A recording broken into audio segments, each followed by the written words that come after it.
Hey everyone, this is John from EastCoastArmory.com, and I'm here today with a model showcase video / new product video for the ECA 1/6 scale Norwegian wheeled M40 A1 recoilless rifle. These two units here are two new additions to the EastCoastArmory.com catalog and are part of the ever-growing 1/6 scale ECA M40 recoilless rifle family. For anyone who's new to the channel, I have developed several variants of the recoilless rifle weapon system in 1/6 scale, as sold as kits or fully assembled models, and these can be found on the ECA product line, as well as also I have videos of each of the other separate variants also on the ECA channel.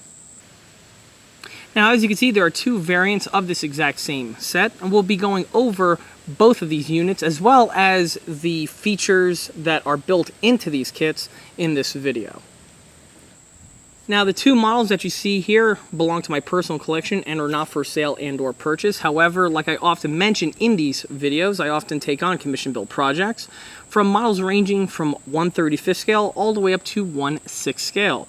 As for availability and pricing information, that information would be best by contacting me through the email address listed below, which is info@eastcoastarmory.com.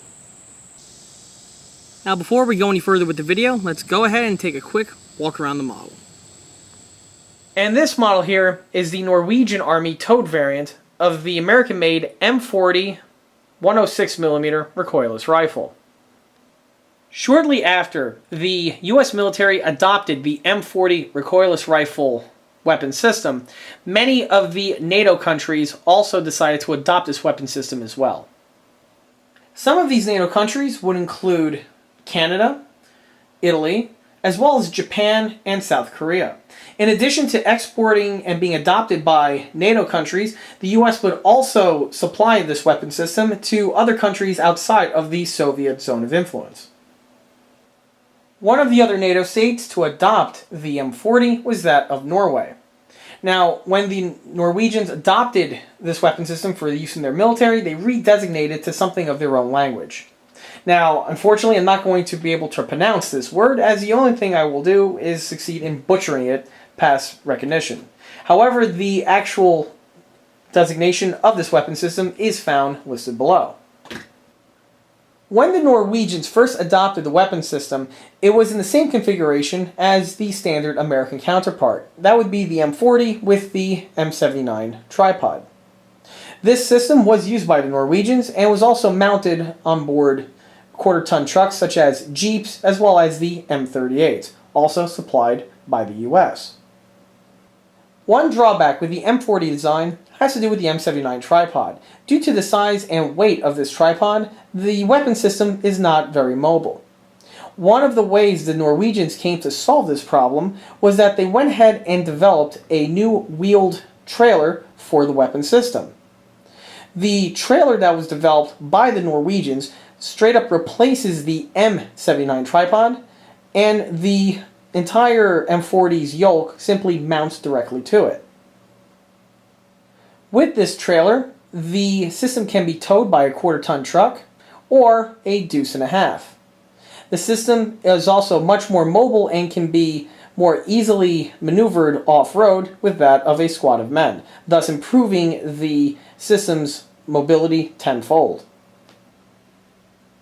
The Norwegians used this weapon system in this format for many decades. I'm not quite sure if this system is still being used today by the Norwegian military. However, I do know that for a period of time, many of these trailers were auctioned off and sold off as military surplus. Several of these trailers wound up in the United States, and it's not uncommon to see military vehicle owners who have either demilled or live M40 recoilless rifles with them affixed to the Norwegian trailers. For the same reasons that the Norwegians did, is that the system becomes much more mobile and more easily maneuverable with the trailer fitted. Before we go any further with the video, let's go ahead and take a step back to when the model was first started in order to get a good idea on what contents were supplied with the base starter kit. And here are all the parts for the model strewn out here on the table. Now, all the components that we have in this section over here are for that of the M40, and all the components that we have on this section here are for that of the trailer. Now, as for the M40, I'm not really going to go into that, as the M40 components are the exact same components that have been showcased in more depth in other ECA videos about the same subject. Where it's relevant for this video is that of the trailer. Starting with the components for the trailer, first takes us to the largest clump of parts, and that's what we have over here. What this is these are basically 95% of the components needed to build the trailer. They are all stretched out on runners, much in the same way as on contemporary plastic model kits. With this type of tooling, with the 3D printing, this type of assembly, or I should say a part layout design, is something that can be done, as opposed to something as traditional media like in resin, which you cannot get all of these pieces together as one part. Like I said before, about 95% of the components to assemble this unit are on this cluster that we have here. Moving from the main cluster now takes us to the road wheels. Now, as for the wheels, for this version, the trailer utilizes the M38 pattern of road wheel. These wheels look similar in concept to the ones found on the earlier 1941 pattern of Jeep, but on the M38 series they have these slits that are found around the rim. On the inside we have the inner portion of the detailing. You can see it has that nice concave shape to it, as well as the fastener rivet detailing, which on the real one are what's used to hold the hub center to that of the rim itself. The M38 wheels that you see here have the hubcap, which is true for that of the Norwegian trailer. These are specifically for this trailer and are not for any other vehicle. Now, having said that, on the EastCoastArmory.com website, there are M38 road wheels that are found on the listings. As for back to the center detailing, we have here a threaded rod, or I should say the center mounting hole is threaded for use of a small cap screw which holds the wheel to that of the axle. More information on that is to follow. As for the wheel itself, it is a real rubber tire, and the rubber tire is cast while the hub center is printed. The sets come with the rubber tire pre-mounted to the center rim. Now, on the portion here, in addition to the rubber tire being casted in rubber, we also have the little valve stem detailing, which is another cast rubber piece. Now, there's another option available for this exact same set, where you have the option of using either the M38 tires, or you can have the wheels swapped out with that of an M151 pattern. The center hub is identical on these two sets, as they're both meant for this trailer. Now, as for accuracy, from what I've seen and what I've read, the Norwegian Army versions only featured the M38 tire, or I should say the M38 rim. The M151 pattern I actually developed first. Unfortunately, when I was developing that, I was basing it off of a restored example, to which the owner swapped out the original M38 rims for an M151 mutt, as the fellow had a real mutt and he wanted to have the same type of wheels present. Regardless, you do have, as a builder, the option between the two types of wheels. And since I had the file on hand, might as well offer it on the catalog. Moving from the wheels now takes us to the travel lock inserts. The travel lock is this section over here, and is what clamps onto the barrel to keep it in its transport mode. These inserts get mounted to the piece, and being casted in a flexible rubber, offer a nice detail element, as opposed to making these either in standard print or in a standard resin type medium. Moving to the rest of the components, first takes us to the base mount. This component here is what connects the yoke of the M40 to the trailer itself. It has a threaded or I should say a hole on the inside for mounting of one of the fasteners, which are supplied, and the yoke is pre-threaded and the unit simply bolts together. Moving from the center base plate takes us to the trailer hooks. Just like with other trailers that you see on the road, these units here have two safety hooks, which are chain retained, and on this version here would clip onto these two little eyelets that are found adjacent to the tow hitch.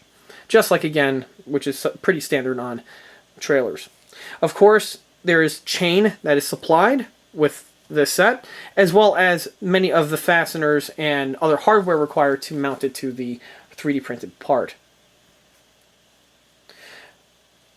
In addition to the hooks, there's also another chain, which is smaller in size. This chain is for that of the main tow arm, as you can see, it can actually disconnect from the trailer itself and can be mounted in one of two ways. With this smaller chain, there's actually a lock pin which holds the unit in place, and the small chain is simply used as a retention piece that prevents the lug from getting lost. This detailing is also supplied with the ECA set. Finally, we have some other small pieces of hardware, which would include the two cap screws. These cap screws are for mounting and affixing the rubber tire to the axle of the swing arm for the trailer, as well as some washers to be acted as spacers. And here we have the two completed models side by side. Now, like I said before in the unboxing portion, the M40 Recoilless rifle model itself utilizes the exact same detail components which are found on the other M40s, which are found in the series and are also posted on the ECA channel. However, as a quick recap, some of the features that the M40 does include is a functional breech with interior breech and locking lug detailing, along with the rubber optic eye protecting cup, HD data plates with that of legible information on them, as well as a M8C 50 caliber spotting rifle with all of its detailing, again, integrally printed as one piece. Now, of course, the big feature that differentiates these two units compared to the others on the ECA line has to do with that of the wheeled Norwegian trailer. Let me go ahead and get a closer view in order to be able to show some of the features in action. Starting with the model's tires, here you can see the version that uses the M38 Jeep tire. Moving towards the inner detailing, you can see the reverse end of the fasteners for that of the lug nuts. And here we have the swing arm for the suspension which the unit would sit on. Now on the real unit, I believe this is a torsion bar equipped type suspension. And however, on the model here, the suspension is fixed and is static. However, you can see the detailing cutouts which are present, which are again found on the real unit. With the way the wheels are mounted to the swing arms, the entire unit can roll very smoothly.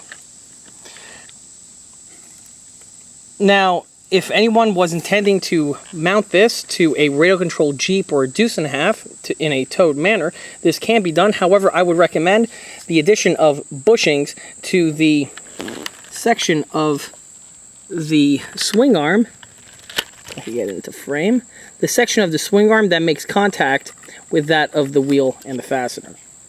However, for static display use or for limited rolling, the stock setup can move very well and very easily. And like I mentioned earlier, with the tires being made out of rubber, this also aids with not only the realism of the piece, but for RC use, it's also beneficial. Moving up from the wheels now takes us to the front travel lock. The travel lock on this model here is designed to be fully functional, and it is designed out of the box with this feature. All of the components that you see on this component here are supplied with the ECA kit. Now, as for the components, it's done in a very realistic manner in that the travel lock is held on with that of a clamp, and the clamp also has a chain retention clip, which would prevent it from opening up when the unit is in transport. In order to open up the travel lock, you would pull the pin, lift up on this latch, remove it from this section over here, swing that out of the way, and now the unit can hinge and pivot open. And here with the travel lock open, you can see the cast rubber barrel protectors fitted in place. Now to swing the travel lock out of the way, you would rotate this latch away from the travel lock base, and now the unit will hinge downward. Now, one thing unique about this system, back up a little bit, is that once the unit is dropped downward to the floor, it is perfectly flat with the terrain, thus preventing it from digging into the mud. With the travel lock out of the way, the M40 has free range to pivot and move around. With the gun pivot out of the way, this now takes us to the rear section here of the trailer. Now, there are two ways to display this model, technically three ways, but two with the tail section connected. As you can see with the second trailer unit I have here, the towing section is mounted in a different manner compared to that of my other unit. The reason for this has to do with what vehicle is actually going to be towing the trailer. If the trailer is being towed by a quarter-ton truck or a Jeep, this is the pattern or the orientation that you want to have the tail. This section here with the higher up tow pintle is if the unit is going to be towed with something a little bit heavier, like a deuce and a half, or some other vehicle that has a tow hitch which is higher up above the ground compared to that of a Jeep. Now, what's very interesting about this trailer is the adaptability that it has. Depending on what you're going to tow it, you can actually adjust the trailer to configure it to whatever vehicle is going to be doing the towing. The way this is done has to do with this pin mechanism that we have here. To change the configuration, first you have this lock pin here that is on this side cross pin. Just like with the travel lock, this is done to prevent the pin from loosening up during transport. The pin gets removed from the cross pin. You then pull the cross pin out, which, by the way, everything is chain retained to the tail. Once the cross pin is removed, you can then remove the tail. Now, if you notice this little channel that we have here, this will require you to rotate the piece and then just simply pull it out. You have this little locking mechanism. And now to have it, now for a Jeep configuration, you just rotate it down and just redo the installation process.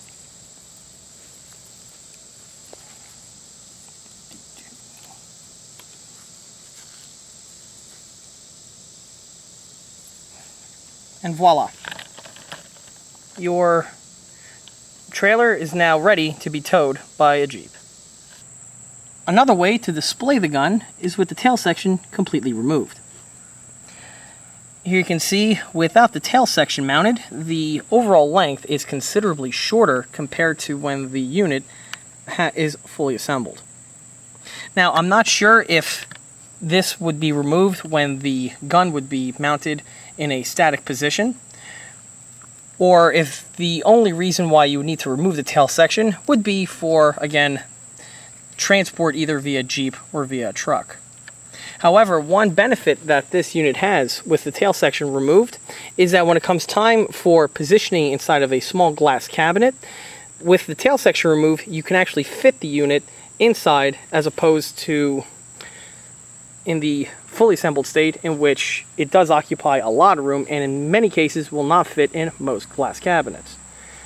In this configuration here, I actually have it displayed in my glass cabinet without any problems. Now the other really cool feature that this model has is the ability to be towed by that of a Jeep. Now as for the Jeep, I'll be utilizing my old Dragon 1/6 scale World War II American Jeep. Now this model here I built several years ago, and there actually is a model showcase video of this exact model found on the ECA channel. It's an older video, however it's still on the listings. Now as for the Jeep itself, first off, this is a Norwegian system that was only used in Norway and was developed in probably the late 50s and into the 1960s. Obviously the World War II American Jeep is not going to be historically accurate, but is just being used as an example on how the system hitches up, as this system here is the same on an M38 Jeep, M38A1, as well as also an M151 or any other litany of vehicles that were used by the Norwegian Army, which may or may not have actually been using either American surplus World War II Jeeps or the French copy of the American Jeep, which was also very prolific around that time. But you know, I'm beginning to digress. As for how to hook it up, you are going to need the EastCoastArmory.com functional tow hitch. Now this tow hitch here I've had listed on the ECA catalog for actually about 10 years now. The unit is fully functional and is again made of resin. The way the system connects is you first open up the tow hitch, put the ring inside like so.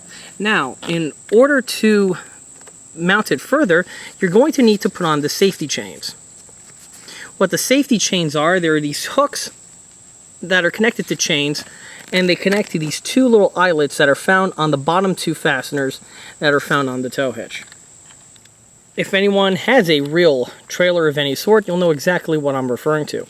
As for these pieces here, these are again supplied with the ECA kit and are designed to have its little flapper detailing present. Now the flapper is non-functional. It is only positioned in the open position, or you can also mount it in the closed position, whichever way you deem fit. However, it is important to point out that if you have it in the closed position, you're not going to be able to put it onto the tow hitch. With the units, let's see if I get this in frame, they simply lock onto the eyelet as follows, and I'll do the same to the opposite side. And once the chains are mounted, they will look like this.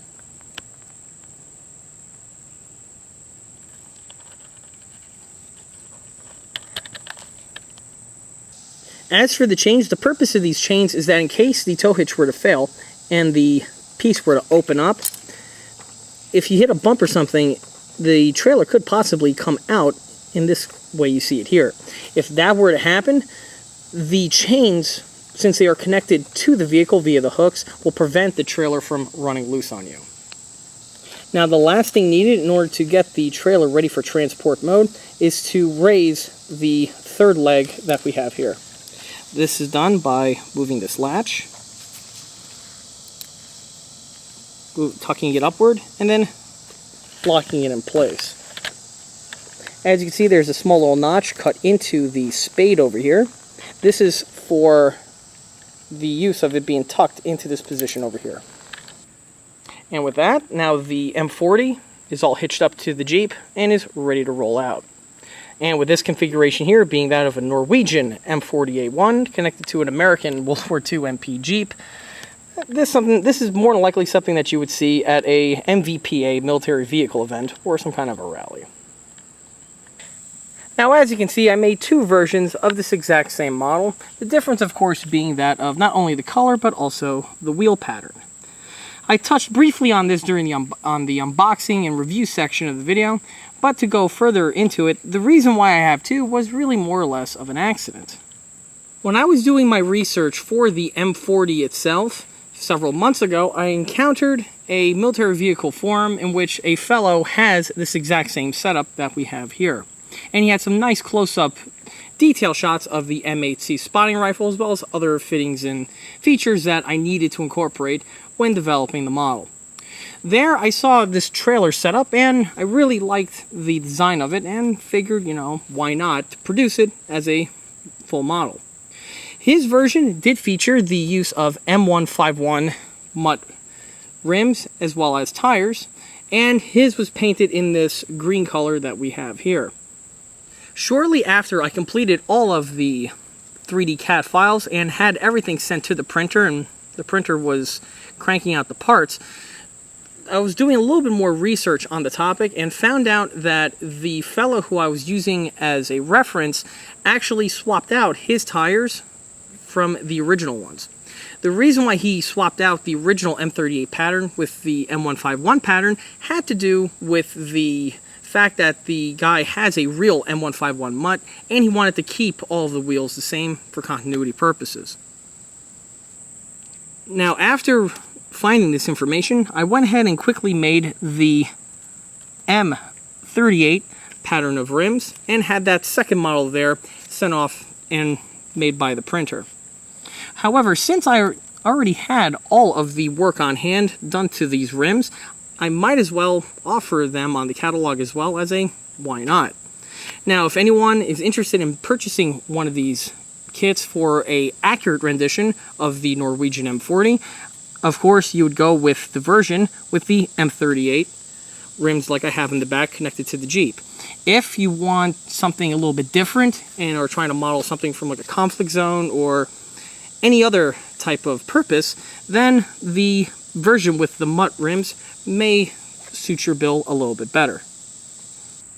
Either way, I have both units represented in my collection. And just before I go ahead and end this video, here we have the entire ECA M40 family. Starting with first, the standard M40 with the M79 tripod, followed by the M40 with the lightweight tripod, and the two patterns of M40s with the Norwegian wheeled trailer.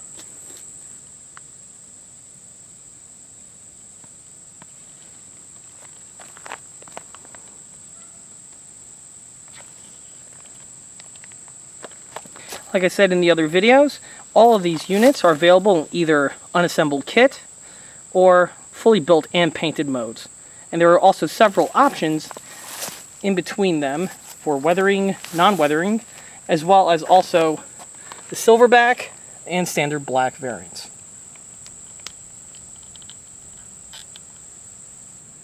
And with that, that wraps up this model showcase video / new product announcement video for the 1/6 scale EastCoastArmory.com Norwegian M40A1 with the wheel trailer. If you like this video, stop by and like us on Facebook, where there are more photographs of not only these two units that are posted, but all the other models that are on the screen, as well as also all the other models that are posted on the ECA channel. Furthermore, don't forget to swing by EastCoastArmory.com, where all of these M40 kits are listed, as well as the other smaller and larger scale builds and detail components. Thanks for watching.